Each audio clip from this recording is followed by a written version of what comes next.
The Leadership Thread with Dr. Peggy Pelonis. And now, Dr. Peggy Pelonis. Welcome back, everyone, to The Leadership Thread.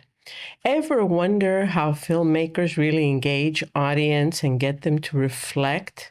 Well, we're about to find out with our special guest today that I'm very happy to have with us, Sura Mallugh, who's a filmmaker, and she uses visual storytelling to convey the deepest of meanings. So let me welcome Sura. Welcome to our show. Thank you. Great to have you here today. Thank you for having me. And you use, it's interesting because you use visual storytelling and to communicate, through the power of cinema, very complex human experiences. Can you tell us a little bit about that and how do you do that? We all see that in cinema, but how do you do it? What's happening behind the scenes? Yeah, I think it's, where I'll start is human emotions are universal. Yeah. And it's something that transcends countries, citizenship, religion, etc. Yeah. It is something that anyone can relate to, and it's a visceral emotion. And that's what cinema does. It allows you to sit in a space and unite in an emotion that you're all feeling. Yeah. So for me, how I find that, it varies. It could be a situation in front of me when I'm working specifically in documentary. It could be an article that sparks emotion. It could be a cause. And then it's peeling that to the core of it. And that's like, what emotion am I trying to hit? And that's empathy at the end of the day. Empathy and understanding. How do you know? What is it? Is it a gut instinct? How do you know that this is going to have the outcome that you want? Of course, you can never guarantee it, but how you work very hard to get there, or is it something that just comes naturally? I think there is. I'd like to say that it comes naturally, but I think there is. You know the landscape of the industry. So there is a understanding of what's hitting, what's missing, or what social change I'm trying to push forward. So it could be causal. It could be I'm really interested in this specific topic. So for example, there was a film that I did about refugees. I didn't want to touch it specifically just as a refugee story. Everyone's heard that. There's a news cycle for that. And so for me, the angle was I read an article about a mayor and his daughter in Canada. And it was the daughter. It was interesting. It was the daughter taking care of now the mayor of a Syrian city. And she was 17 years old. And it was a feminist story. It was this father-daughter love story, But it was humanizing something. Yeah. That to me was interesting more than, being on the nose about a subject. It's how people can relate to a father and a daughter trying to make it. A daughter finding her voice. So how do I find it? I think it's things that feel like it's a unique spin on something that anyone can relate to. But you didn't start off that way. You started off studying engineering and business. Yes. And then somehow you created a path. What was that like? So I think, that story is the typical immigrant story. My parents wanted me to study something that, was stable. And so we went into engineering. And, I'm creative at heart. And I like to talk and I like to interact with people. And I'm curious. I'm very curious. I love having these conversations. And so at some point, I think I was already publishing articles in engineering while I was in university. And my dean looked at me and was just like, do you really want to do this? And I said, no, not really.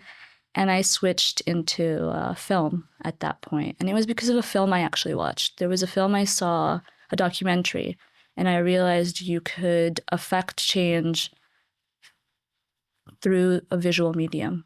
You didn't have to do it through being a lawyer or an engineer. You could do it by literally spending 90 minutes with someone in a theater. And that engineering background or business background, that supported what you did in the process?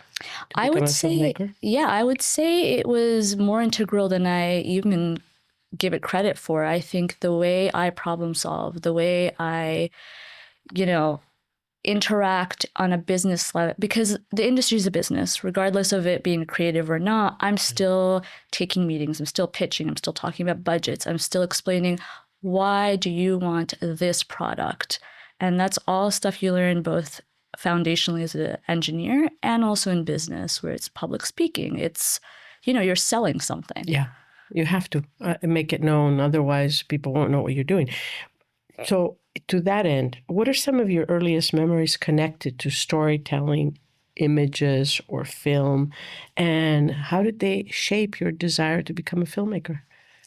I'm not saying this because I'm biased to ACS, but I have a deep love for this school. And it's because my foundational imagination experience was here. It was in the elementary school with the dome. It was reading in a corner. It was Greek mythology. It was the trips that we took across this country. It was even the critical thinking. These were all things that somehow came together, and I can honestly say foundationally set me up for the career I'm in, and also sparked the first childlike joy to create, to write books, to do all those things. I really truly believe that.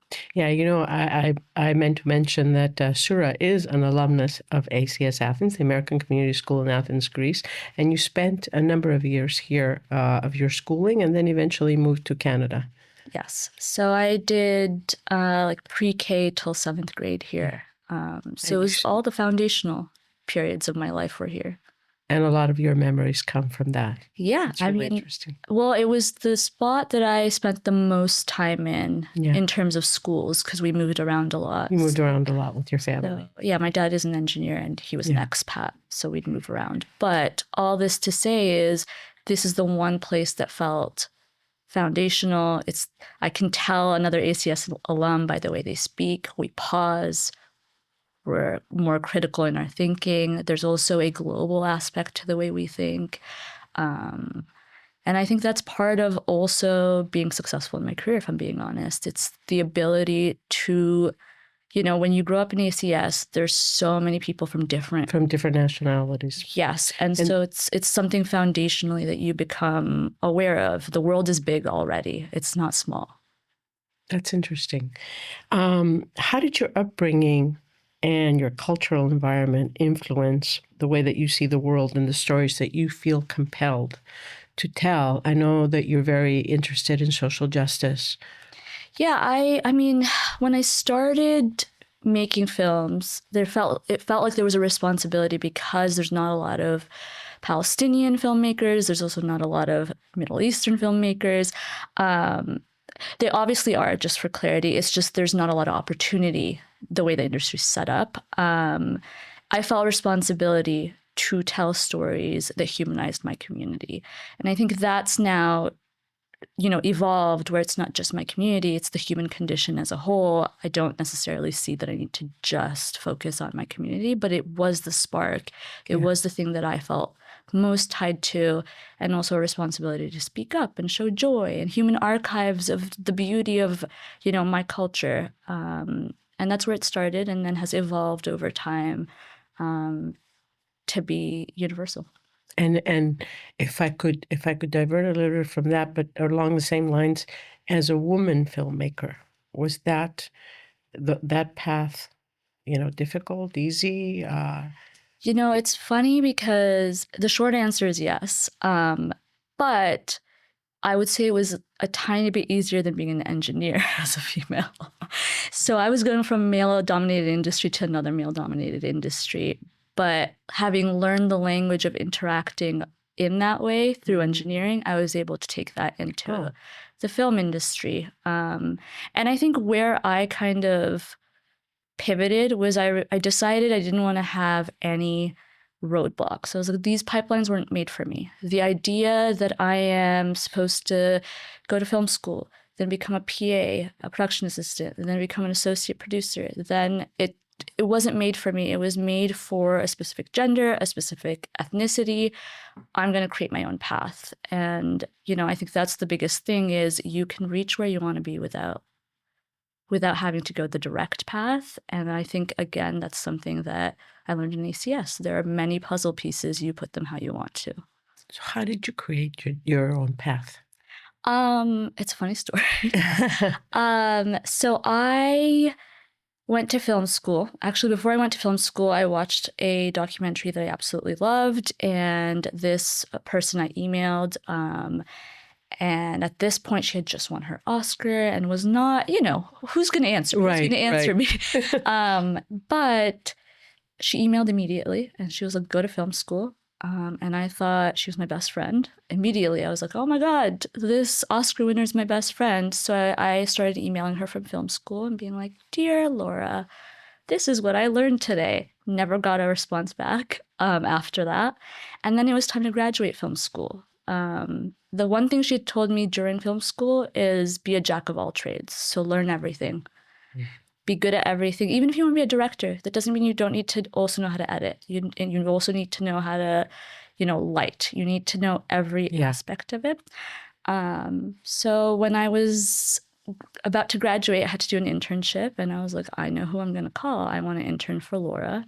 Laura didn't respond. So I hopped on a train, a 12-hour train from Montreal to New York. And I knocked on her office door. And the security guard was like, are you actually supposed to be here? And I'm like, yes. And he was like, it's the 10th floor. You can go up. And I knocked on the door and I heard like 7 different locks and somebody shimmied out and they're like, can I help you? And I was like, I didn't think it'd be this easy to reach you. Anyway, long story short is she was like, I'll consider you as an intern. I moved to New York. And the minute I moved to New York, I got the email saying, no, I don't want you to intern for me. And I think that's the biggest yes I've ever gotten, actually, because yes, it was a sad moment of rejection. But when I met her in person at some point, she said, you have an eye for it. I've seen your work. Why would you intern? Go do the work. Go find your voice and come back to me when you have a story. And I did the work for years. And then I called her. And now she is a producer and a colleague on one of my films. Wow. Yeah. Quite a story. Wow. Okay. So going back to the core values that guide your filmmaking, how do those values show up consciously or unconsciously in your films? They start before they're even on screen. So it's even as I am as the director and a producer or executive producer on the project, I have a lot of responsibility for the crew and the way we create projects, even with subjects and participants. And so whether it's contract negotiations, they need to be equitable. Whether it's participants, a lot of these stories are tough subject matter. The ability to give them agency and be like, you can say when to turn off the camera. Yeah. So I'm guided first by the humanity of it. And then that also is represented on screen. But it starts there. It starts with knowing that we're going to do it right from the beginning.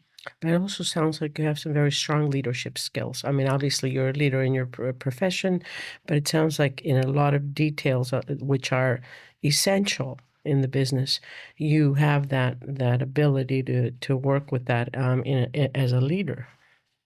Yeah, I would say you have to. So just to loop back to the woman in this industry, I realized very quickly that I needed to have a seat at the table.